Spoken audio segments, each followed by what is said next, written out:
Today we are gonna studying the chapter 5, which is the Ailing Planet, the Green Movement, Roll Hornbill book, and this is written by Nani Palkhiwala, and she is a writer who and this chapter is an article written by Nani Palkhiwala, and it was published in Indian Express on 24 November 1994, and it is regarding the environmental issues of the earth. And इसमें सबसे पहले बताया गया है कि green movement के बारे में, जो कि एक बहुत बड़ी रेवोल्यूशन थी, जो कि 25 ईयर्स अगो पहले शुरू हुई थी 1972 में न्यूजीलैंड में।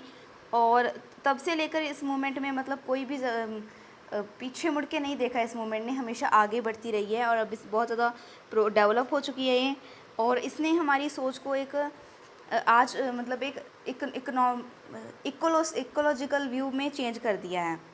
और आज हम एक अपने आप को एक रेवोल्यूशनरी की तरह देखते हैं, जो कि बेसिकली एक कॉपरनिकस नाम के एक आदमी ने बताया है कि जो अर्थ है वो 16th सेंचुरी में बताया था कि जो अर्थ है और दूसरे प्लैनेट्स है वो सूरज के चारों तरफ घूमते हैं।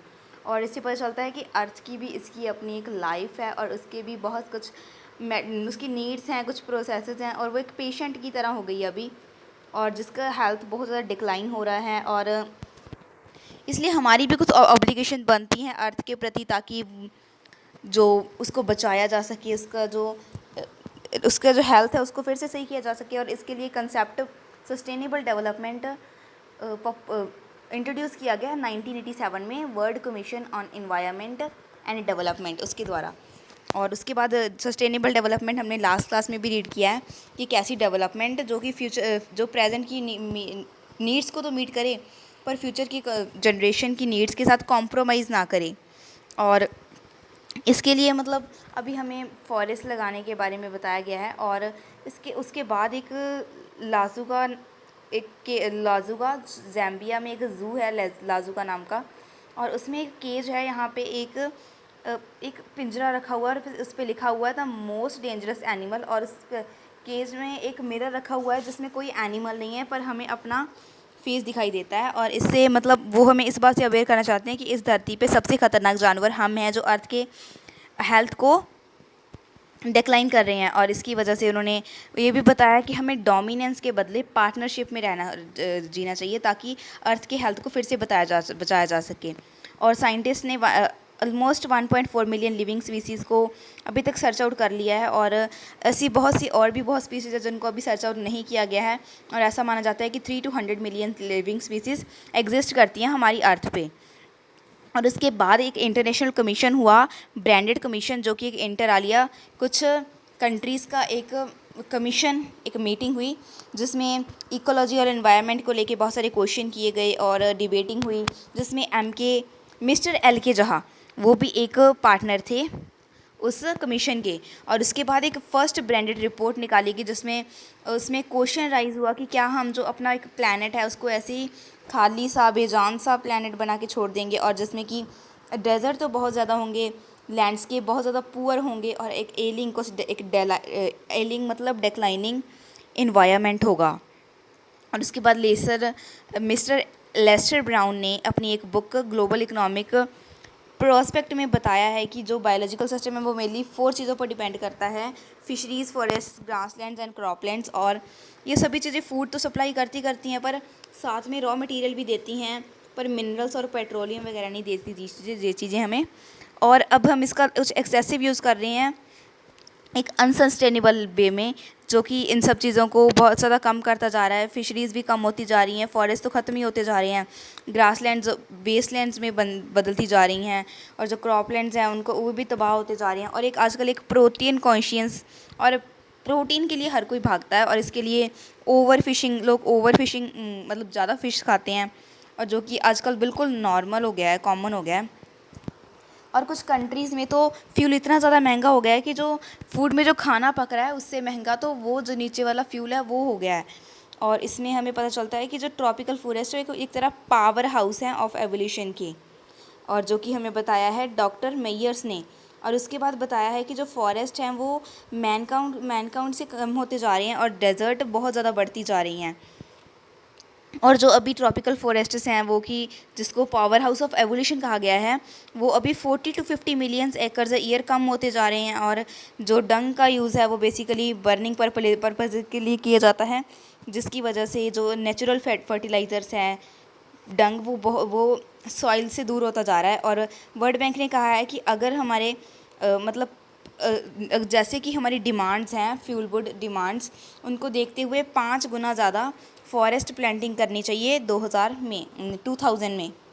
और फिर जेम्स स्मिथ जो कि प्रेसिडेंट है वर्ल्ड रिसोर्सेज इंस्टीट्यूट, वो बताते हैं कि हमें कहा जाता है कि हम जो फॉरेस्ट्स हैं वो 1 एकड़ पर सेकंड लूज़ कर रहे हैं, बट अभी ये 1 एकड़ और मतलब 1 और आधा हो गया है, मतलब 1.5 एकड़ पर सेकंड हम इसे लूज़ कर रहे हैं।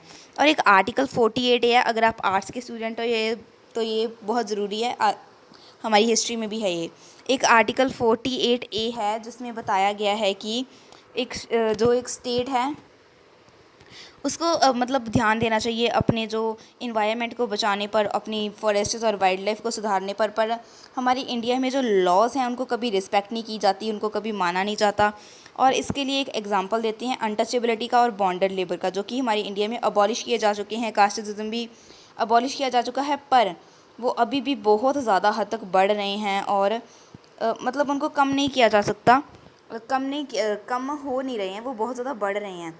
और उसके बाद एक रिपोर्ट अब हमारी पार्लियामेंट्स एस्टीमेट्स कमेटी ने अभी एक रिपोर्ट हाईलाइट की है, जिसमें बताया गया है कि जो फॉरेस्ट्स हैं वो पिछले 4 डेकेड से बहुत ज़्यादा डिप्लीट हो रहे हैं। और इंडिया को मतलब इंडिया में जो 3.7 मिलियंस एकड़ ईयर वहाँ पे फॉरेस्ट थे, अभी वो हम 3.7 मिलियंस एकड़ पर ईयर लूज़ करते जा रहे हैं। और जो हमारे एरियाज़ जो कि बेसिकली फॉरेस्ट के लिए डिज़ाइन किए गए थे, वो उन पर ट्री नहीं है, वो ट्री लेस हैं।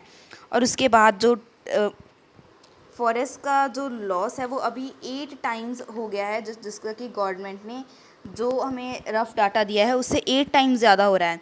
और उसके बाद एक 3 साल की स्टडी सैटेलाइट्स और एरियल फोटोग्राफी जो कि यूनाइटेड नेशन ने करवाई है, उससे पता चलता है कि 88 कंट्रीज़ में बहुत ही ज़्यादा बैडली तरीके से इन्वायरमेंट डेटोरेट हो रहा है। और जो वर्ल्ड पॉपुलेशन है जो कि बढ़ रही है, जो कि एक बहुत बड़ा फैक्टर है इन सब में अपना एक तरह वर्ल्ड की बढ़ती पॉपुलेशन इस सब में एक बहुत बड़ा रोल प्ले कर रही है हमारे इन्वायरमेंट डिक्लाइनिंग में। और जो पहला मतलब हमें फर्स्ट बिलियन पूरा करने के लिए पॉपुलेशन को 1 मिलियन साल लगे, फिर 1800 में मतलब पॉपुलेशन और बढ़ने लगी, और 1900 में तो 1 सेकंड बिलियन ऐड हो गया, और फिर 20वीं सेंचुरी में 3.7 मिलियन होगी पॉपुलेशन, और अभी 5.7 बिलियन है। और अभी हमें पता चलता है कि 4 दिनों में हमारी पॉपुलेशन 1 मिलियन बढ़ जाती है। और जो फर्टिलिटी है वो भी बहुत ज़्यादा कम हो रही है, क्योंकि एजुकेशन बढ़ रहा है, हेल्थ इंप्रूव हो रहे हैं। और बेसिकली इसे हम एक डेवलपमेंट कह सकते हैं, पर डेवलपमेंट भी इतनी ज़्यादा पॉसिबल नहीं है। अगर हमारी पॉपुलेशन बढ़ती गई तो किस किस को डेवलप कर लेंगे हम, तो डेवलपमेंट भी इतनी ज़्यादा पॉपुलेशन नहीं है, इतनी ज़्यादा पॉसिबल नहीं है। और जो रिच है वो और ज़्यादा रिच होते जा रहे हैं, पुअर और ज़्यादा पुअर होते जा रहे हैं। और जो कुछ चिल्ड्रन हैं उनको मतलब ज़्यादा बच्चों का मतलब ये नहीं है कि ज़्यादा वर्कर्स, पर इसका ये मतलब है कि और ज़्यादा लोग जिनके पास काम नहीं है। ओके, तो हमें ऐसा सजेस्ट नहीं करना चाहिए कि ह्यूमन बींग्स को एक कैटल की तरह यूज़ किया जाता है, मतलब एक पशुओं की तरह यूज़ किया जाता है, और उन्हें मतलब रोका जा सकता है। पर इसमें एक फैमिली प्लानिंग की जा सकती है, जिसमें कि मतलब फैमिली प्लानिंग के ज़रिए हमारी डेवलपमेंट थोड़ी सी आ सकती है, अगर थोड़ा सा इस पर सख्ती बरती जाए तो। और उसके बाद जो अगर पॉपुलेशन बढ़ रही है तो पॉवर्टी भी बढ़ रही है। और अभी हमारी इंडिया की पॉपुलेशन है 920 मिलियन, जो कि अफ्रीका और साउथ अफ्रीका को मिला के भी उनकी पॉपुलेशन हमसे कम है।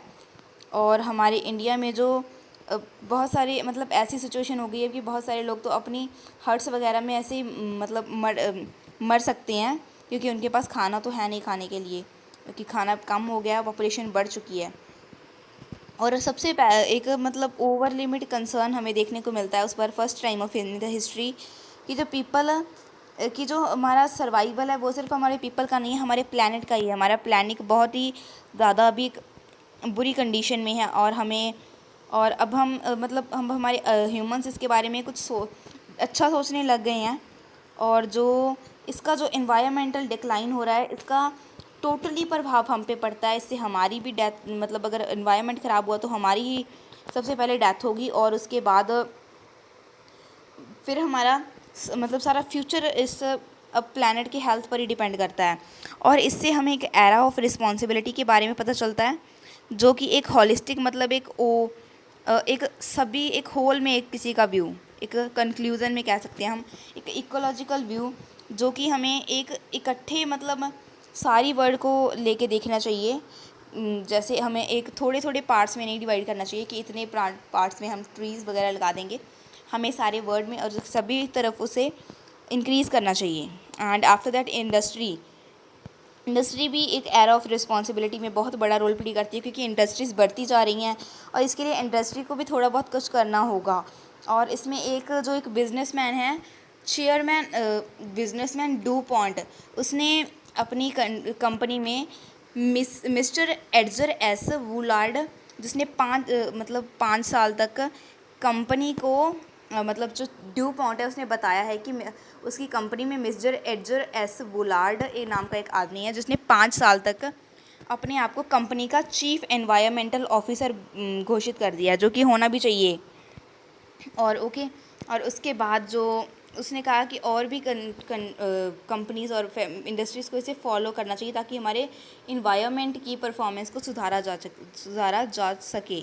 और इसके बाद एक मार्गरेट थैचर, जो कि एक प्राइम मिनिस्टर हैं, वुमन, और उन्होंने बताया है कि जो कोई भी जनरेशन ऐसी नहीं है जिनका इस अर्थ पर अधिकार है, मतलब ऐसे फ्री में अधिकार नहीं है किसी का भी। हम सबके पास एक लाइफ के लिए, जीने के लिए एक प्रॉपर टाइम है, जिसे हमें अच्छी तरह मतलब यूज़ करना होगा। जैसे कि हमें किराएदार की तरह है इस अर्थ पे, और हमें उसका पूरा किराया दे के ही जाना होगा। और इस तरह हम अर्थ को ऐसे फ्री में मतलब ऐसे वेस्ट नहीं कर सकते।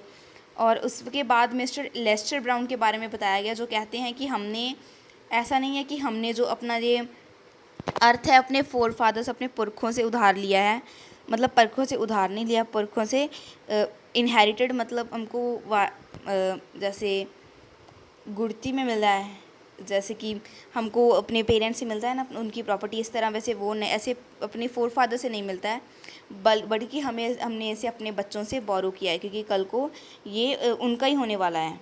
So that's all about this chapter. I hope you get understand.